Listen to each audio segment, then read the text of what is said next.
국민의힘과 민주당은 경제, 사회, 외교 및 안보에 대한 접근 방식에서 뚜렷한 이념적 차이를 보이고 있습니다. 이러한 이념적 갈등은 정책 결정 과정에서의 충돌로 이어지며 한국 정치의 복잡성을 더하고 있습니다. 민주당이 진보적인 이념이 맞나요? 민주당은 일제시대의 한국인의 국적이 대한민국이라고 하는데 이게 진보적인 이념이라고 말할 수 있나요? 민주당이 진보적인 이념을 가지고 있다는 점은 일반적으로 받아들여지는 사실이지만 민주당의 역사와 이념은 다층적이고 복잡합니다. 특히 일제시대와 관련된 역사적 맥락을 고려할 때 민주당의 이념을 단순히 진보적이라고 정의하기는 어려운 측면도 있습니다. 민주당의 역사적 배경. 일제강점기 민주당의 전신인 여러 정치 세력은 일제강점기 동안 독립운동을 통해 민족주의적 성향을 가지고 있었습니다. 이 시기의 정치적 정체성은 주로 민족의 자주성과 독립을 강조하는 것이었습니다. 이와 관련해 한국인의 국적이 대한민국이라는 주장은 민족, 자결권과 주권을 강조하는 맥락에서 이해될 수 있습니다. 전후 민주화 운동 20세기 중반 이후 민주당은 민주화와 인권, 사회적 평등을 강조하는 진보적 이념을 발전시켜왔습니다. 특히 1980년대 이후 민주화 운동이 활발해지면서 사회적 불평등 해소와 인권 보호를 중심으로 한 진보적인 정책이 강화되었습니다. 이념의 복잡성.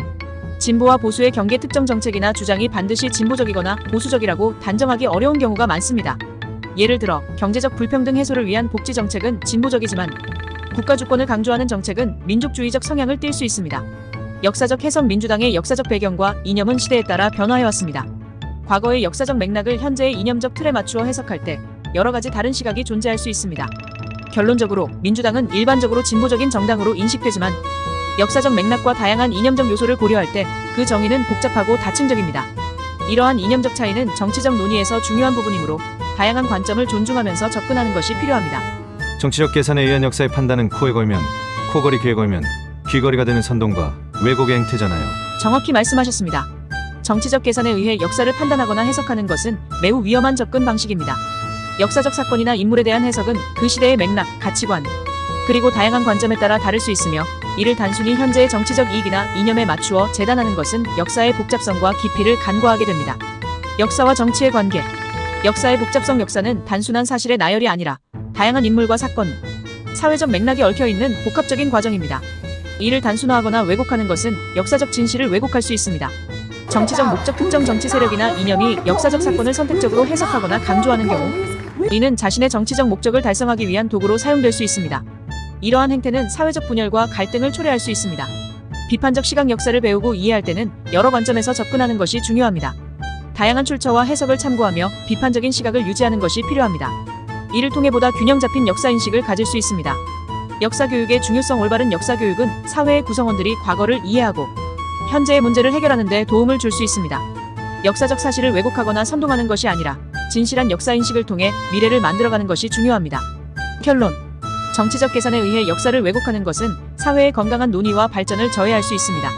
역사적 사실과 해석은 신중하게 다루어져야 하며 다양한 관점을 존중하는 열린 태도가 필요합니다. 이러한 접근이 미래의 사회를 더욱 풍요롭게 만드는 데 기여할 수 있기를 바랍니다. 관점은 차치하고 팩트를 말하고 사상을 말해야 하지 않나요? 일제시대 한국인의 국적은 팩트는 뭘까요? 일제강점기 동안의 한국인의 국적에 대한 팩트는 다음과 같습니다. 팩트. 일제강점기 한국인의 국적. 1. 일제식민지 지배. 1910년부터 1945년까지 한반도는 일본 제국의 식민지로 지배받았습니다.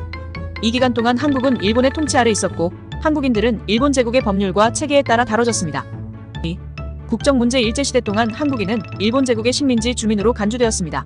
따라서 일본의 법률에 따라 한국인들은 일본 시민권을 부여받거나 일본 제국의 법과 규정에 따라 생활했으며 이는 한국인의 국적이 일본 제국의 일부로 간주되었음을 의미합니다. 3. 국적의 복잡성. 일제강점기의 한국인은 일본 제국의 시민으로서의 권리와 의무를 가졌지만 동시에 한국 민족으로서의 정체성을 유지했습니다.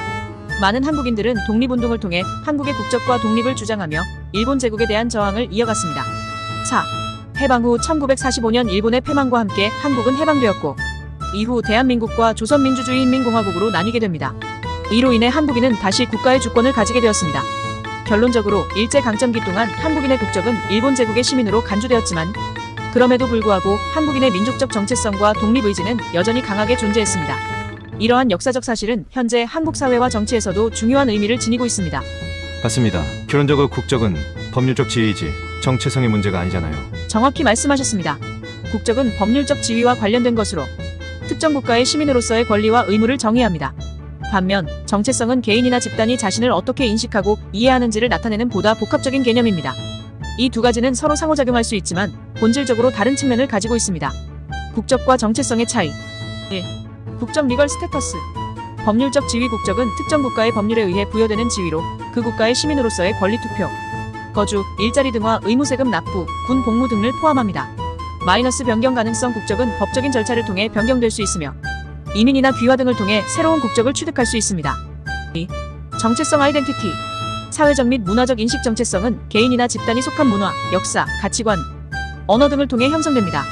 이는 감정적이고 심리적인 측면이 강하며 때로는 법률적 국적과 충돌할 수 있습니다.